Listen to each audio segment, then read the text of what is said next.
నమస్కారం. ఏసీటీ న్యూస్కు స్వాగతం. నేను సీతారాం. ఈరోజు వార్తల్లో ముఖ్య అంశాలు. వచ్చే నెల 18 నుండి పార్లమెంటు వర్షాకాల సమావేశాలు.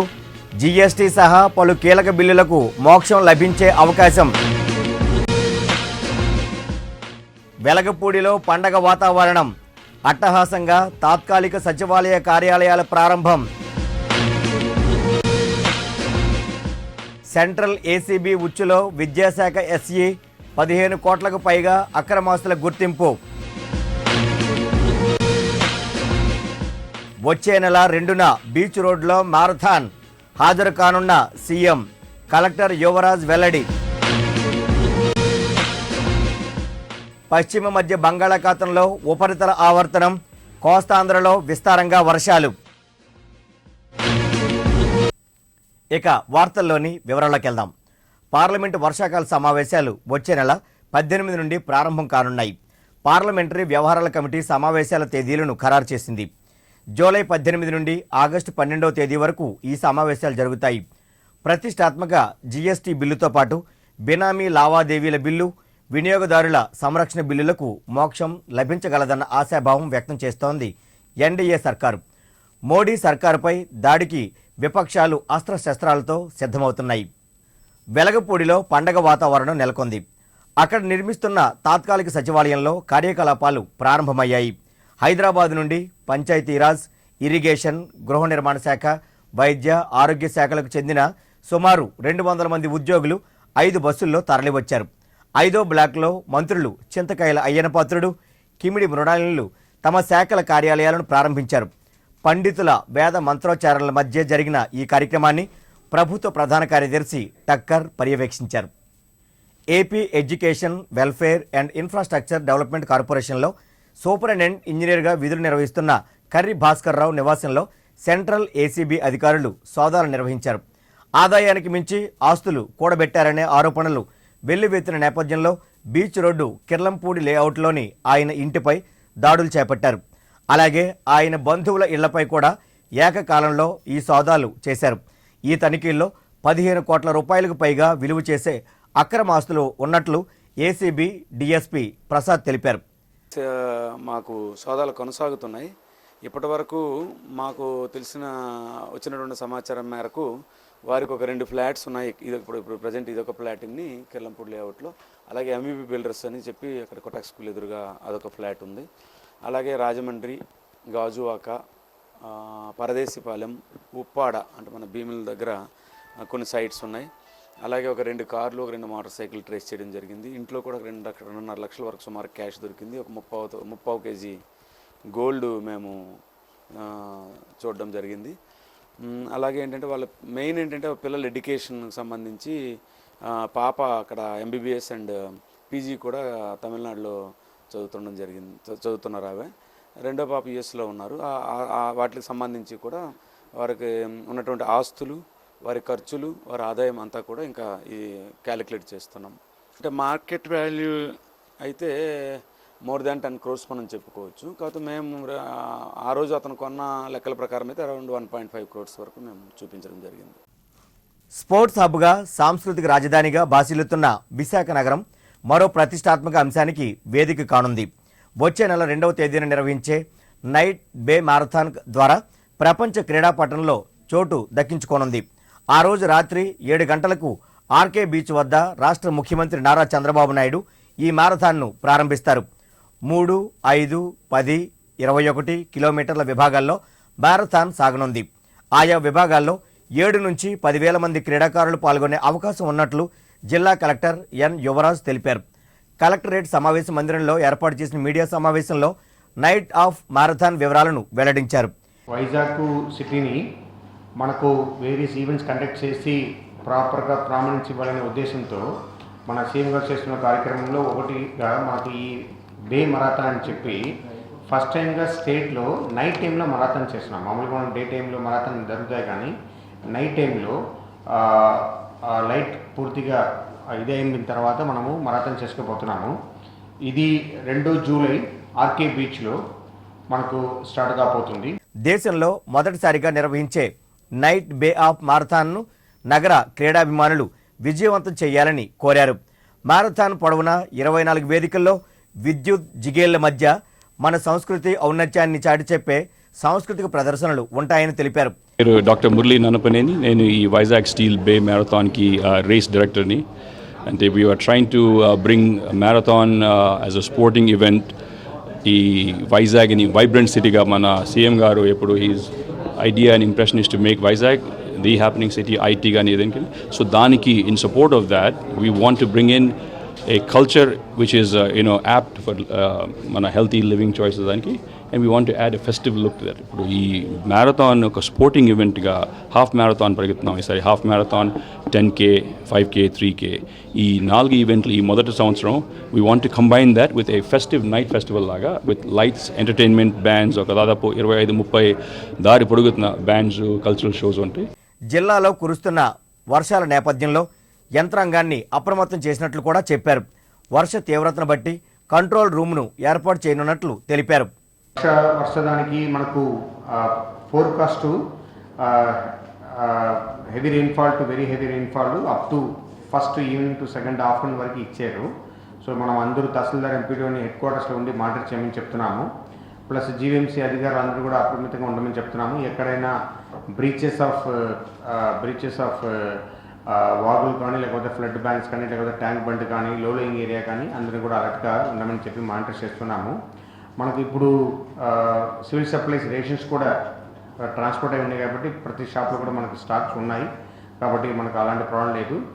అందరూ కూడా ఆఫీసర్స్ అందరూ కూడా రియల్ టైంలో మానిటర్ చేయమని చెప్తున్నాము.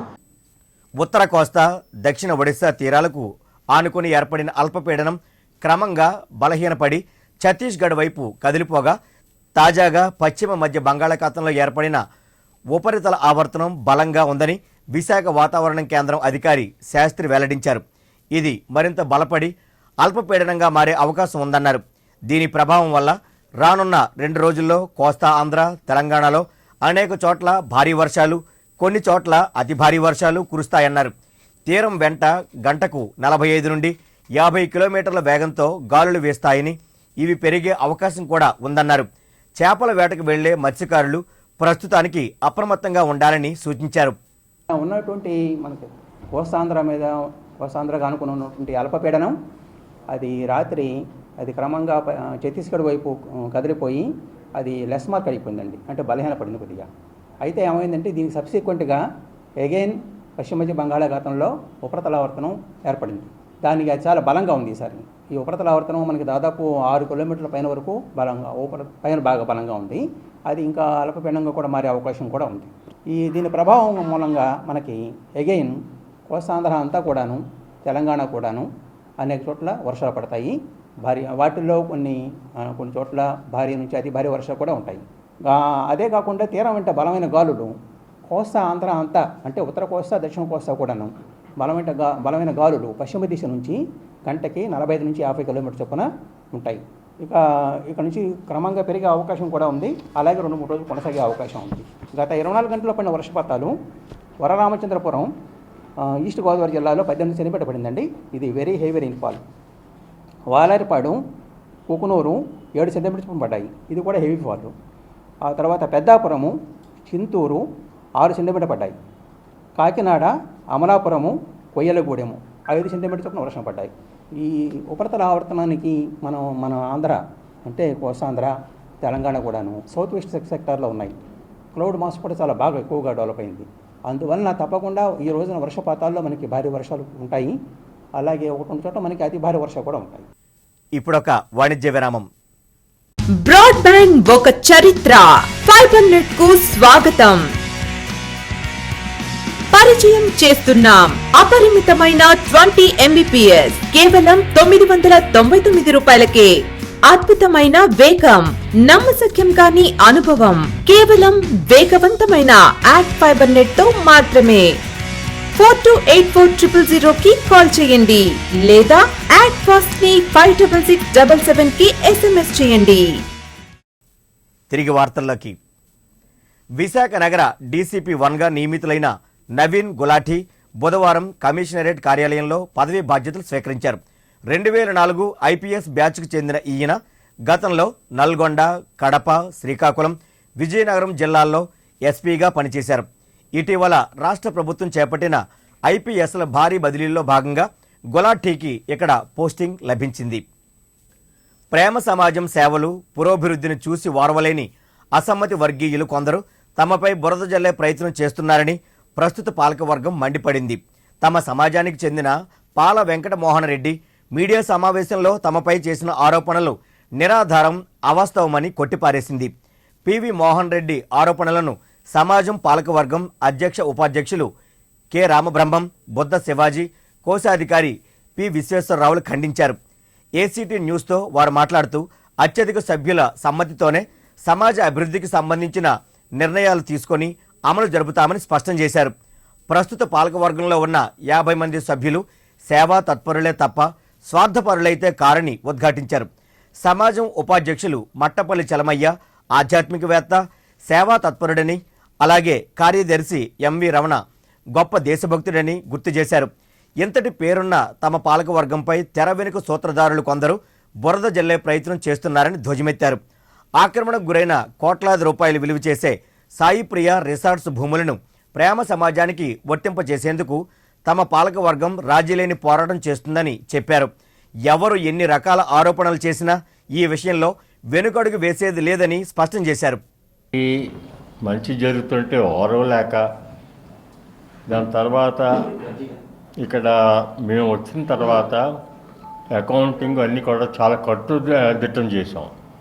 డబ్బులు ఎవరు తినడానికి వీలు లేకుండా చాలా పద్ధతి ప్రకారం మేమేమో ఎండోన్మెంట్స్ యాక్ట్ కింద వస్తాం కాబట్టి ఆ రూల్స్ రెగ్యులేషన్స్, సొసైటీ యాక్ట్ ప్రకారం ఉన్న రెగ్యులేషన్స్, ఇన్కమ్ ట్యాక్స్ రెగ్యులేషన్స్ ప్రకారం చాలా ఆ సబ్జెక్ట్స్లో పరిచయం ఉన్నటువంటి పెద్దలతో సహకరించి వాళ్ళతో సలహాలు తీసుకొని మేము చాలా జాగ్రత్తగా, కొద్దిగా ఆలస్యమైనా కూడా పద్ధతిగా ఉండేటట్టుగా మేము అన్నీ టేకప్ చేస్తున్నాం.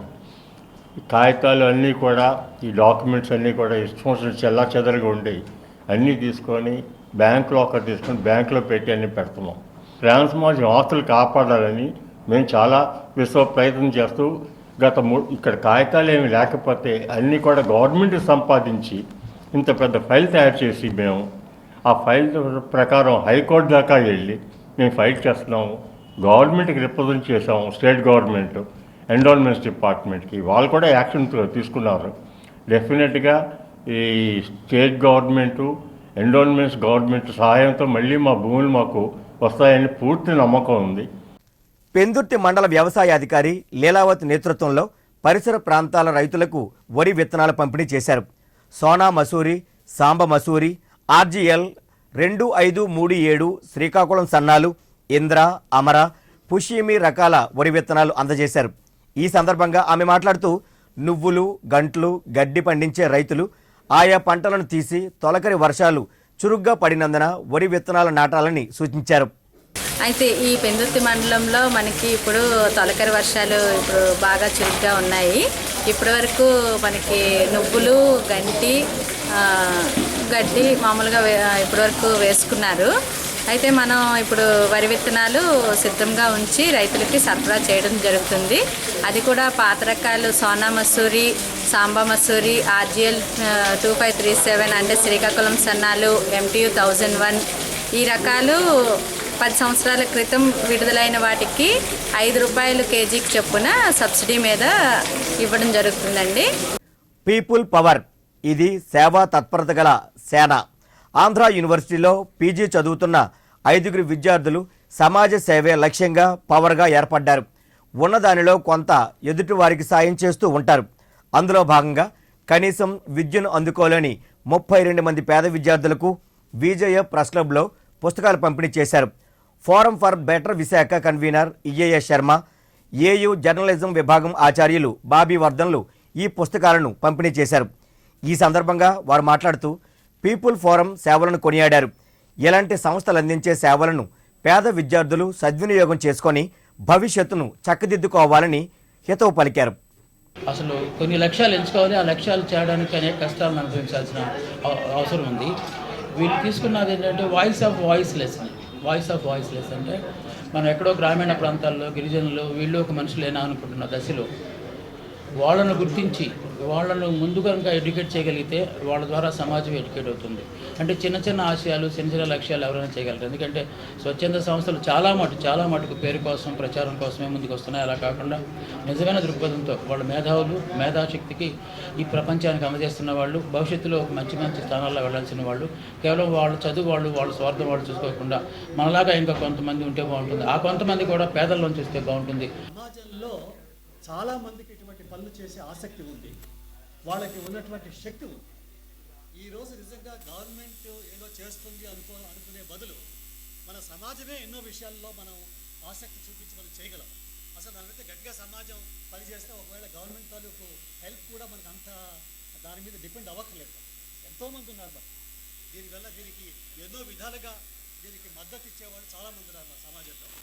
మరి ఈరోజు ఒక పుస్తకాల పంపిణీతో టీడీపీ అధికారంలోకి వస్తే 100 రోజుల్లో సింహాచలం పంచగ్రామాల భూ సమస్యను పరిష్కరిస్తామని ఇచ్చిన హామీని 2 ఏళ్లైనా నెరవేర్చలేకపోయారని సమైక్య ప్రజా మరియు రైతు సంక్షేమ సంఘం మండిపడింది. ఈ మేరకు సింహాచలం టీటీడీ కళ్యాణ మండపం ఎదురుగా ఉన్న ఓ ఫంక్షన్ హాలులో ఏర్పాటు చేసిన మీడియా సమావేశంలో సంఘం కార్యదర్శి టీవీ కృష్ణరాజు మాట్లాడారు. ఇటీవల కేబినెట్ సమావేశంలో కూడా చర్చించి తొందరలోనే పంచగ్రామాల భూ సమస్యను పరిష్కరిస్తామని చెప్పిన ప్రభుత్వం దానిని అమలు చేయకుండా పదే మోసగిస్తోందని దుయ్యబట్టారు. ఇలాగే తాత్సారం చేస్తే రానున్న జీవీఎంసీ ఎన్నికల్లో తెలుగుదేశం పార్టీకి పంచగ్రామాల ప్రజలు తగిన బుద్ధి చెబుతారని హెచ్చరించారు. 5 గ్రామాల్లో ఈ సమస్య 20 సంవత్సరాలుగా ముడిపడి ఉంది. 5 గ్రామాలు అడివరం, వేపకుంట, చేమలాపల్లి, వెంకటాపురం, పురుషోత్తపురంలో సుమారు 1729 మంది రైతులు, ఎకరాల భూమిలో రైతులు ఉన్నారు. ఆ రైతుల దగ్గర ఇళ్ళ యాజమానులుగా భూములు కొనుక్కొని రిజిస్ట్రేషన్ చేయించుకొని చట్టబద్ధంగా ఉన్నాం. దానికి 96లో ఇదంతా మొత్తం సింహాచలం దేవస్థానానికి అని చెప్పేసి ఎటువంటి విచారణ జరపకుండా దుర్మార్గమైన పట్టాలు ఇవ్వడం జరిగింది. ఆ పట్టాలను ఛాలెంజ్ చేస్తూ ఆర్డీఓ కోర్టులో మేము ప్రశ్నించినప్పుడు ఆర్డీఓ ఈ పట్టాలు చెల్లవని చెప్పేసి 2010 ఏప్రిల్ 3వ తారీఖుని ఆర్డీఓ విచారణ తీర్పిచ్చారు. ఆ తీర్పు వల్ల సింహాచలం దేవస్థానం హైకోర్టుకి వెళ్ళి మా బండారం ఎక్కడ బయటపడతామని చెప్పేసి హైకోర్టులో స్టే తీసుకొచ్చి ఆ విచారణ అడ్డుకుంది. తమ భూమిని తమకు అప్పజెప్పాలని కొండకర్ల గ్రామ పంచాయతీ మోసయ్యపేట గ్రామస్తులు ఇలా లోకనాథం, అతని కుమార్తె పిల్లి శ్రీదేవులు వేడుకుంటున్నారు. విజయ ప్రెస్ క్లబ్లో ఏర్పాటు చేసిన మీడియా సమావేశంలో వారు మాట్లాడారు. 2014 అక్టోబర్ నెలలో కాండ్రేగుల మంగరత్నం, సాయిదుర్గ, ఇందిరల నుంచి October 2014లో 6, 61A, 61E, 61F, 61R, 6, 2 survey నెంబర్లో ఉన్న 2.4 ఎకరాల భూమిని 28.50 లక్షలకు కొనుగోలు చేసినట్లు గుర్తు చేశారు. స్వాధీన క్రయ పురోని రాసి ఇచ్చిన వారు అదే భూమిని వేరే వారికి విక్రయించి తమకు అన్యాయం చేశారని ఆవేదన వ్యక్తం చేశారు. ఈ విషయమై స్థానిక ప్రజాప్రతినిధులు, పోలీసు అధికారులకు ఫిర్యాదు చేసినా న్యాయం జరగలేదని వాపోయారు. తమ భూమిని అక్రమంగా వేరే వారికి విక్రయించడంతో పాటు తనపైన అక్రమ కేసులు బనాయించారని, అధికారులే తమకు న్యాయం చేయాలని వేడుకొన్నారు. భూమి ప్రొసెసరీ సేల్ అగ్రిమెంట్ ద్వారా మేము తీసుకున్నామండి. అయితే డబ్బులు మొత్తంగానే వాళ్ళకి ఇచ్చేసామండి. అయితే మాకు తెలియకుండా ఇంకొకరికి రిజిస్ట్రేషన్ చేస్తారు. దీని ద్వారా మేము ఎస్పీ గారి దగ్గరికి వెళ్ళినా ఎటువంటి చర్య, సీఏ గారి దగ్గరికి పంపించారు. సీఏ గారి దగ్గరికి ఎన్నిసార్లు తిరిగినా సరే ఫలితం లేకపోయింది. మీరు సెటిల్మెంట్ చేసుకొని తేల్చుకోండి అని చెప్పి పంపిస్తున్నారు. ఫోన్ చేసి ఏంటండి మాకు న్యాయం చేయండి అనేసి అడిగితే తర్వాత కలుద్దామని చెప్పేసి మాకు ఎటువంటి న్యాయం చేయట్లేదండి. పోలీసుల ద్వారా అయితే మాత్రం ఎటువంటి న్యాయం మాకు జరగలేదు ఇప్పటి వరకు. వాళ్ళేమో మమ్మల్ని సీట్ చేశారండి, డబ్బులన్నీ తీసుకొని. వాళ్ళ మీద కేసు కట్టమంటే మీరు రాజీ ఏదో కుదుర్చుకోండి అంటారు సార్. చీటింగ్ చేశారు, పక్కగా కనపడుతుంది కదండి. ఫస్ట్ సేల్ అగ్రిమెంట్ ఉంటుండగా వేరే వాళ్ళకి రిజిస్టర్ చేస్తారు, మా పాప పేరు ఉంటుంది అని అడిగితే ఆయన ఏంటన్నారంటే ఏదో కూర్చొని సర్దుబాటు చేసుకోండి అంటున్నారండి. ఏఎస్పీ గారి దగ్గరికి వెళ్ళాం సార్. ఏఎస్పీ గారేమో సీఏ గారికి కేసు కట్టమని పంపించారండి. అయినా కేసు కట్టలేదు సార్. మళ్ళీ ఎస్పీ గారి దగ్గరికి వెళ్ళామండి. ఎస్పీ గారు కూడా కేసు కట్టమని పంపించారు సార్. కేసు కట్టలేదండి. విధుల్లో నిర్లక్ష్యంగా వ్యవహరించినందుకు జీవీఎంసీ 66వ వార్డు పరిధి మేహాద్రిగడ్డ ప్రభుత్వ సాంఘిక సంక్షేమ గురుకుల పాఠశాల కళాశాల ప్రిన్సిపాల్ జి గ్రేసీని విధుల నుంచి తొలగించారు. ఈ మేరకు AP welfare residential educational society కార్యదర్శి వి రాములు ఉత్తర్వులు జారీ చేశారు. ఇటీవల పాఠశాలలో విషాహారం తిని దాదాపు 135 మంది విద్యార్థులు అస్వస్థతకు గురైన ఘటనకు గ్రేసీ నిర్లక్ష్యమే కారణమని ప్రాథమిక విచారణలో తేలినందున ఆమెపై శాఖాపరమైన చర్యలు తీసుకున్నారు. ఈమెతో పాటు ఉప warden Annapurna, Jayashri, health supervisor సంతోషిని కూడా విధుల నుంచి తొలగించారు. వాసుపల్లి ఇదేం లొల్లి పేరిట సాక్షి దినపత్రిక ప్రచురించిన వార్తపై దక్షిణ నియోజకవర్గం తెలుగుదేశం పార్టీ శ్రేణులు మండిపడ్డాయి. జగదాంబ కోడెల వద్ద సాక్షి పత్రిక యాజమాన్యానికి వ్యతిరేకంగా నినాదాలు చేశారు. సాక్షి యాజమాన్యం దిష్టిబొమ్మను ఊరేగించి దగ్ధం చేశారు. ఈ సందర్భంగా టీడీపీ నాయకులు 15వ వార్డు అధ్యక్షుడు సత్యనారాయణ రెడ్డి, చిన్ని రెహమాన్లు మాట్లాడారు. దక్షిణ నియోజకవర్గం ఎమ్మెల్యే వాసుపల్లి గణేష్ కుమార్ తన బంధువు కోసం బక్క జీవిని బాధించారంటూ సాక్షి దినపత్రిక ప్రచురించిన వార్తలు అవాస్తవమన్నారు. వాసుపల్లిది పేదలకు సాయం చేసే మనస్తత్వమే తప్ప బంధు ప్రీతితో వేరెవరిని వేధించే నైజం అయితే ఆయనది కాదని అన్నారు. సాక్షి పత్రిక యాజమాన్యం తక్షణమే తప్పుడు వార్త ప్రచురించినందుకు క్షమాపణ చెప్పాలని, లేకుంటే తీవ్ర పరిణామాలు ఎదుర్కోవాల్సి ఉంటుందని హెచ్చరించారు. ప్రతి ఇల్లు ఈ మధ్యలో వర్షంలో ఇల్లు కూలిపోయినా ప్రతి ఇంటి దగ్గరికి వెళ్ళి ఆ కూలిపోయిన ఇల్లు కట్టిస్తామని, ఆ రిపేర్లు చేస్తామని ప్రతి ఒక్కడికి వాగ్దానం చేసి వచ్చే ఎమ్మెల్యే ఒక పేదవాళ్ళ ఇల్లు అతను కూలగొట్టడం, ఆ సాక్షి పేపర్లు వేయడం చాలా అవమానకరం. దాని వలన ఇక్కడ ఇవాళ జగదాంబ జంక్షన్లో సాక్షి పేపర్లో తప్పుడు కథనాలు వచ్చాయి. ఆ తప్పుడు కథనాలకి మా దక్షిణ నియోజకవర్గం వార్డు సభ్యులందరూ, వార్డు ప్రెసిడెంట్లు అందరూ కూడా కలిసి కార్యకర్తలు మొత్తం ఈరోజు జగదాంబ జంక్షన్ కాడ సాక్షి బొమ్మ కాల్చాం. దళితులు, ఇతర వెనుకబడిన కులాల అభ్యున్నతిని కాంక్షిస్తూ గోడ అంజయ్య చేసిన రచనలు చైతన్యభరితమైనవి, స్ఫూర్తిదాయకమైనవి అని Andhra university retired professor KP Subbarao, ప్రజాకవి వంగపండు ప్రసాదరావులు కొనియాడారు. దళిత చైతన్య విప్లవ గీతాల రచయిత గోడ అంజయ్య సంస్మరణ సభను భారత నాస్తిక సమాజం జిల్లా శాఖ ద్వారకానగర్లోని పౌర గ్రంథాలయంలో నిర్వహించింది. ముందుగా అంజయ్య చిత్రపటానికి పూలమాలలు వేసి జోహార్లర్పించారు. అభ్యుదయ రచయిత గోడ అంజయ్య అకాల మరణం అణగారిన వర్గాలకు తీరని లోటన్నారు. ఈ కార్యక్రమంలో నాస్తిక సమాజం జిల్లా గౌరవ అధ్యక్షులు వై నోకరాజు, రాష్ట్ర అధ్యక్షులు టి శ్రీరామూర్తి, పివి రమణ, దళిత నాయకులు రెయ్యి వెంకటరమణ తదితరులు పాల్గొన్నారు. అంజయ్య రచించిన పలు విప్లవ గీతాలను కేపీ సుబ్బారావు, వంగపండు ప్రసాదరావులు ఆలపించారు. గోడ అంజయ్య గారు నా సమకాలీన కవి గారు. నేను గోడ అంజయ్య గారు ఒకేసారి ఒకే విధంగా ఒకే ఉద్యమానికి పాటలు రాసినటువంటి స్నేహితులం కూడా. అయితే గోడ అంజయ్య గారు పీడిఎస్యు స్టూడెంట్స్తో ఒక కవిగా ఉంటూ తిరుగుతుండేవాళ్ళు. నేను రాడికల్ స్టూడెంట్స్తో కవిగా ఉంటూ తిరుగుతుండేవాళ్ళు. ఇలాగా ఈ మా దారులు వేరే. మా కలీలికలు మాత్రం ప్రోగ్రాం అయినప్పుడు ఆయన నేను కలిసేవాళ్ళం. అంటే ఎక్కడ ప్రజల్లో ప్రోగ్రాం జరిగినా అరుణోదయం, ఆ తర్వాత జననాట్య మండలి 2 సంస్థలు కలిసి ప్రోగ్రాం ఇచ్చేవాళ్ళం. ఇచ్చేటప్పుడు కవులుగా మేమందరం పరిచయం అవుతుండేవాళ్ళం.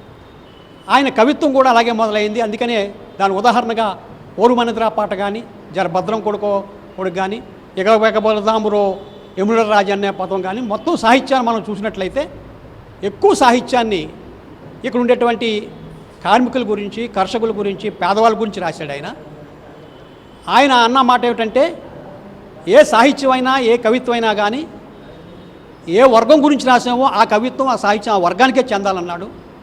నా కవిత్వం పూర్తిగా పేదవర్గానికి చెందుతుంది, ఉన్నత వర్గానికి చెందదు అని ఆయన టంకాపదంగా చెప్పాడు. ఆయన దానికి కట్టుబడి ఉన్నాడు. ఆయన విశాఖ వేదికగా వచ్చే నెల 3వ తేదీ నుండి జాతీయ స్థాయి కిక్ బాక్సింగ్ పోటీలు జరగనున్నాయి. స్వర్ణ భారతి ఇండోర్ స్టేడియంలో జూలై 3వ తేదీ నుండి 7 వరకు జరిగే 21వ జాతీయ స్థాయి కిక్ బాక్సింగ్ పోటీల్లో మన రాష్ట్ర బాక్సర్లతో పాటు ఇతర రాష్ట్రాల బాక్సర్లు కూడా పాల్గొనున్నారు. పోటీల్లో విజేతలకిచ్చే ట్రోఫీలను మంత్రి గంటా శ్రీనివాసరావు నగరంలోని ఓ హోటల్లో ఆవిష్కరించారు. ఈ సందర్భంగా మంత్రి గంటా మాట్లాడుతూ 21వ జాతీయ స్థాయి కిక్ బాక్సింగ్ పోటీలకు తన వంతు సహాయ సహకారాలు అందిస్తానని అన్నారు. విశాఖ వేదికగా అంతర్జాతీయ కిక్ బాక్సింగ్ పోటీలు నిర్వహించాలని పోటీల నిర్వాహకులను కోరారు. ఏపీ కిక్ బాక్సింగ్ అసోసియేషన్ అధ్యక్షుడు కరణంరెడ్డి నరసింగరావు మాట్లాడుతూ జిఎస్ఆర్ టోర్నమెంట్ పేరిట నిర్వహించే ఈ కిక్ బాక్సింగ్ పోటీల్లో మన రాష్ట్రానికి చెందిన 13 జిల్లాల బాక్సర్లతో పాటు అంతర్రాష్ట్ర బాక్సర్లు పాల్గొంటున్నట్లు వెల్లడించారు. పోటీలకు అవసరమైన ఏర్పాట్లు చేస్తున్నట్లు తెలిపారు. మంత్రి గంటా కోరిక మేరకు అంతర్జాతీయ కిక్ బాక్సింగ్ పోటీలను నిర్వహించేందుకు ప్రయత్నిస్తామన్నారు. ఆంధ్రప్రదేశ్ విడిపోయిన తర్వాత అన్ఫార్చునేట్గా మనకు అటువంటి ఇన్ఫ్రాస్ట్రక్చర్ పెద్ద ఎక్కువ లేదు. చంద్రబాబు నాయుడు గతంలో ముఖ్యమంత్రిగా ఉండగా national games, Asian games, military games ఇవన్నీ కండక్ట్ చేసినప్పుడు మ్యాక్సిమం ఇన్ఫ్రాస్ట్రక్చర్ అంతా కూడా హైదరాబాద్లో పెట్టడం జరిగింది. హైదరాబాద్ తెలంగాణ రాష్ట్రానికి వెళ్ళిన తర్వాత మనకు ఈరోజు అటువంటి ఇన్ఫ్రాస్ట్రక్చర్ మన దగ్గర లేదు. అందుకే ప్రభుత్వం కూడా ఒక ప్రయారిటీ పెట్టుకొని ఈ ఇన్ఫ్రాస్ట్రక్చర్ మీద దృష్టి పెడతా ఉంది. ఈ కొత్తగా మొన్న ఒక 1 వీక్ బ్యాక్ ప్రభుత్వం ఒక జీవో ఇచ్చింది. ప్రతి జిల్లాలో అన్ని మండలాల్లో ఈ స్టేడియంస్ ఉండాలి. ఈచ్ మండలానికి ఒక 5 crores బడ్జెట్ పెట్టి స్టేడియంస్ కూడా శాంక్షన్ జరుగుతూ ఉంది. దాంతోపాటు మన వైజాగ్ అయితే ఈరోజు స్పోర్ట్స్ హబ్ ఇది.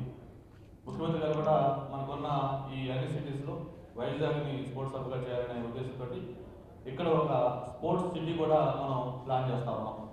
స్టీల్ ప్లాంట్ సౌజన్యంతో ఒక దాదాపు 1000 ఎకరాల గౌరవ మంత్రివర్యులు శ్రీ గంటా శ్రీనివాసరావు గారి చేతుల మీదుగా 21వ జాతీయ స్థాయి men and women kick boxing పోటీల ట్రోఫీని ఆవిష్కరణ చేయడం జరిగింది. ఈ యొక్క ట్రోఫీకి గంటా శ్రీనివాసరావు గారి పేరు జిఎస్ఆర్ కప్ అని నామకరణం చేయడం జరిగింది. ఈ యొక్క పోటీలు మన భారతదేశంలో ఉన్నటువంటి సుమారు 23 రాష్ట్రాల నుంచి మొత్తం seniors kick boxers men and women పాల్గొంటున్నారు. వీరందరికీ కూడా మా మంత్రివర్యులు ఆయన మాకు హెల్ప్ చేస్తున్నారు. మన ఆంధ్ర యూనివర్సిటీలో వారందరికీ అకామిడేషన్ ఏర్పాటు చేస్తున్నారు. అదేవిధంగా మా kick boxing association of Andhra Pradesh తరపు నుంచి ఆనంద్ బాల్ గారు దీనికి ఆర్గనైజ్ చేస్తున్నారు. ఈ యొక్క కమిటీకి ఆర్గనైజింగ్ కమిటీకి చైర్మన్గా నేను ఉన్నాను. ఈ యొక్క పోటీలు మేము విశాఖపట్నం జిల్లాలో ఇది 4వసారి జాతీయ స్థాయి పోటీలు. గతంలో కూడా మా స్వర్ణభారత్ ఇండోర్ స్టేడియంలో చాలా విజయంగా మేము నిర్వహించాము. ఫ్యూచర్లో మరి మంత్రివర్యులు సలహా మేరకు మరి ఇంటర్నేషనల్స్ కూడా కండక్ట్ చేయమని చెప్పారు. తప్పనిసరిగా ఇంటర్నేషనల్స్ కూడా ఇక్కడ కండక్ట్ చేస్తాము. ఏసీటీ న్యూస్ ముగించే ముందు ముఖ్యాంశాలు మరోసారి. వచ్చే నెల 18 నుండి పార్లమెంటు వర్షాకాల సమావేశాలు, జీఎస్టీ సహా పలు కీలక బిల్లులకు మోక్షం లభించే అవకాశం. వెలగపూడిలో పండగ వాతావరణం, అట్టహాసంగా తాత్కాలిక సచివాలయ కార్యాలయాల ప్రారంభం. సెంట్రల్ ఏసీబీ ఉచ్చులో విద్యాశాఖ ఎస్ఈ 15 కోట్లకు పైగా అక్రమాస్తుల గుర్తింపు. వచ్చే నెల 2న బీచ్ రోడ్లో మారథాన్ హాజరు కానున్న సీఎం, కలెక్టర్ యువరాజ్ వెల్లడి. పశ్చిమ మధ్య బంగాళాఖాతంలో ఉపరితల ఆవర్తనం, కోస్తాంధ్రలో విస్తారంగా వర్షాలు. ఈ వార్తలు ఇంతటితో సమాప్తం. నమస్కారం.